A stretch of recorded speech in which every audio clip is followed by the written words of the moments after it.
শুধু দর্শকবৃন্দ, আজকে যেটা আপনাদেরকে দেখাতে চাইছিলাম, জংলি বা বুনো এলাচ। এটা দেখেন গাছের আগায় হয়েছে, গাছের আগায়, এটা গোড়ায় না, গাছের আগায় হয়েছে।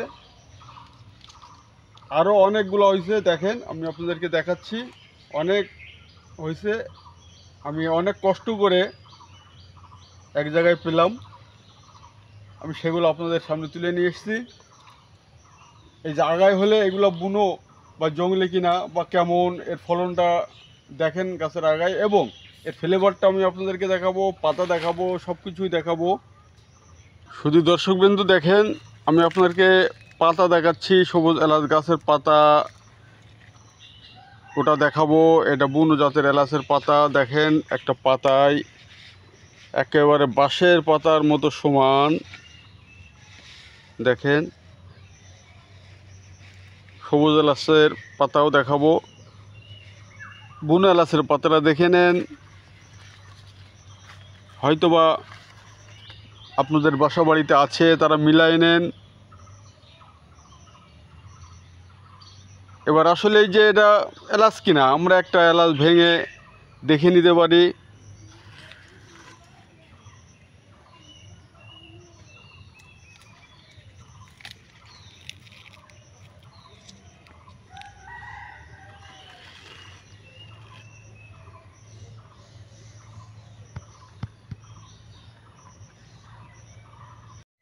এই মুহূর্তে এলাকারই এক ভাই আছেন, আমি ওনার কাছে জিজ্ঞাসা করতে চাই যে এই যে হাতে দেখছেন যে এলাচটা ছিঁড়ে আমি ওনার হাতে দিয়েছিলাম, আপনি একটু ভেঙে দেখেন তো এলাচটা সহজে ভাঙা যাচ্ছে কিনা, বা শক্ত কিনা, বা কেমন।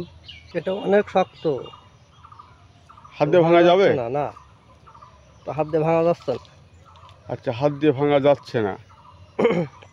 আচ্ছা ঠিক আছে, তাহলে আপনারা একটু ঘা দিয়ে ভেঙে দেখেন তো, ওটা কোনো কিছু দিয়া। হ্যাঁ, আপনি এবার একটু ভেঙে দেখেন তো, দেখেন তো। আচ্ছা, দেখলেন তো যে কি শক্ত, অনেক।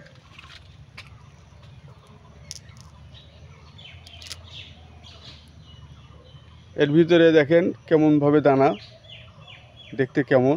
আচ্ছা, একটু আপনি গন্ধটা দেখেন তো কেমন, কেমন মনে হয়? একটু বিদগুটি গন্ধ না এলাচের মতো গন্ধ? তোমার এলাচের মতো গন্ধ নাই, এতে একটু ভিজে পানা গন্ধ। বিদগুটি গন্ধ আছে, মানে এটা কি মনে হয় যে এলাচ? না, এটা মনে হচ্ছে না এলাচ। এটা এলাচ না নাকি? না। এলাচ হলে তো এলাচের মতো গন্ধ হতো নাকি? এটা এলাচের মতো না? না, হ্যাঁ, কোনটা? এটা এলাচের মতো না। আচ্ছা, এলাচের মতো না। তাহলে আমি আবারও দেখাই দিচ্ছি, বন্ধুরা দেখেন। এবং এই যে ফলগুলো আমি আবারও দেখাচ্ছি আপনাদেরকে। দেখেন এই যে আমাদের ভাইজান গাছটা একটু শুয়ে গেছে, তুলে ধরছে, পাতাটা আবারও দেখাচ্ছি। দেখেন এটা কেমন পাতা, দেখেন।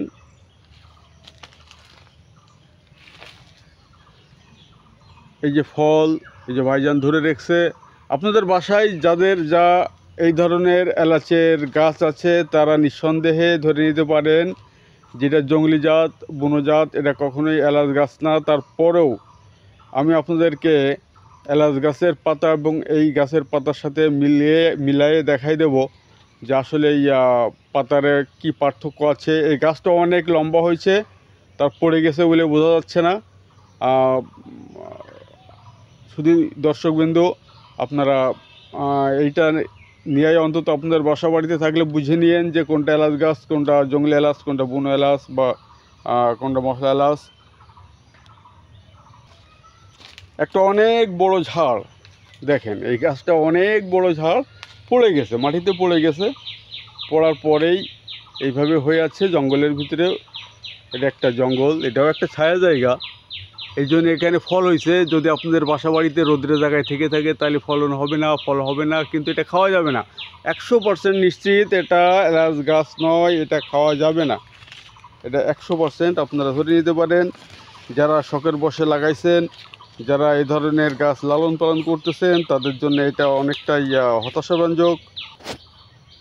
এই জন্যে আমি আপনাদেরকে বলতে থাকি, আমার এলাচ প্রকল্প বেনাপোলের পেজ থেকে সরাসরি আপনাদেরকে এই সমস্ত বিষয়ের, গুরুত্বপূর্ণ বিষয়ের উপরে প্রতিবেদন দিয়ে থাকি। আপনারা নিয়মিতভাবে আমাদের এই প্রতিবেদন দেখলে নিশ্চয়ই বুঝতে পারবেন যে কোনগুলো সবুজ এলাচ, কোনগুলো মশলা এলাচ বা এর চাষ পদ্ধতি প্রণালী কী সব কিছুই জানতে পারবেন।